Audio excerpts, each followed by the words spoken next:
I create an information page every week that we have a guest. I highlight what the topic is, and then I provide solutions because that's what Action for Canada is all about.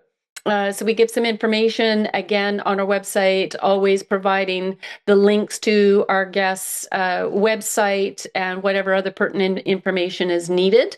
And I mentioned about the censorship, so I do include that here and really, really encourage people that we can say by spreading word of mouth, that is sometimes when you're in the middle of the war, the best way to go about it. And so your personal email from Action for Canada, even if you have to look up our Rumble page because you're not receiving our email, because tomorrow this show will be added to a page that we generally send out on Sunday night just to make sure that our members get it. And if you haven't signed up for Action for Canada, make sure you do. So one of the actions that we could do as a solution is there's a wonderful organization, like it's Become a House of Refuge.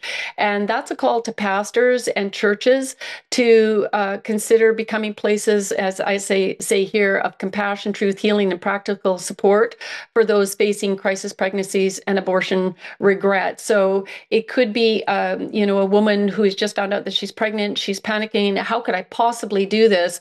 And so many think that abortion is the only solution.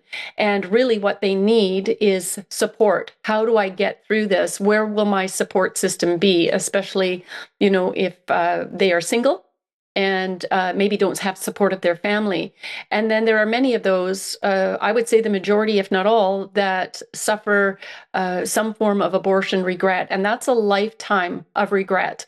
Maybe all of us know somebody, or some of you know somebody. I personally know somebody who did back when they were 18 years old, and that wound has never healed completely. And so we really, the church should be stepping up to be of assistance. And this isn't just women that carry the grief, as it says here, deep grief, emotional wounds, and lifelong regret and silence. It's also men. Many men have no control, even though I'm going to say it this way, it's their property.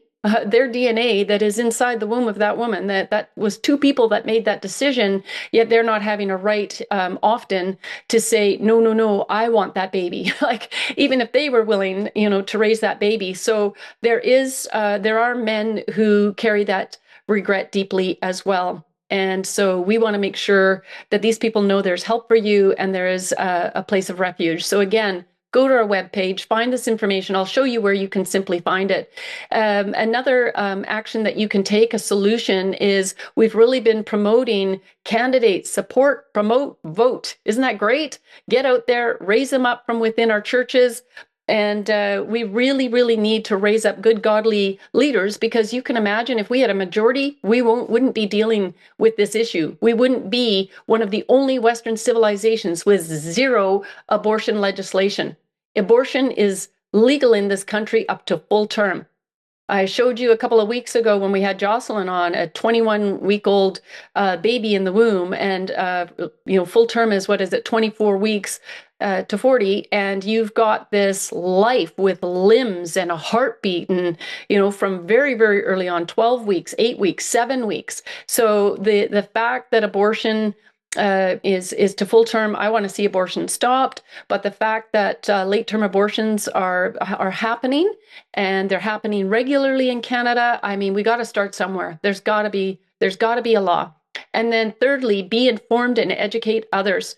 I do not hear the kind of information. When I had Jocelyn on, I played a couple of videos of the process of what takes place in aborting a baby. And this is a human life. This is a human person.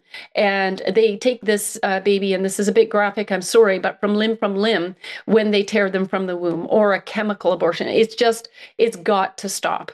And this has to become frontline conversation. It's uncomfortable, but as Christians, we cannot turn away from this. We got to face it head on. And so Action for Canada has an abortion page. It's Abortion Facts and Resources.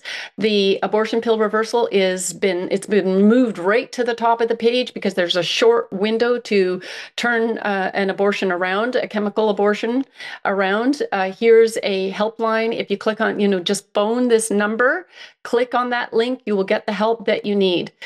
These are the videos that we have describing the process. It's very important for people to share this. I'm sorry, it just is.